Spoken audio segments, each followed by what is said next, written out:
Aruj Malik, Head of the Department for Foundation Institute of Finishing Skills Development. It's an initiative of Fauji Foundation where we want to empower the women of Pakistan. I will be teaching here 2 modules. One of them is communication skills and the other one is fashion design.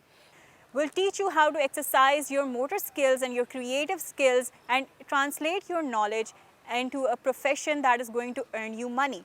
I am an instructor of calligraphy, paintings and arts. Arts and craft is all about history and culture. You can design your own crafts with me. So in our course, we're offering various modules including personality development, home economics, fashion design, communication skills, culinary arts, health and mental fitness. I'm culinary arts expert at Fauji Foundation Institute. Culinary arts is a growing industry. So come and join this course, register here and you will not regret it. Thank you.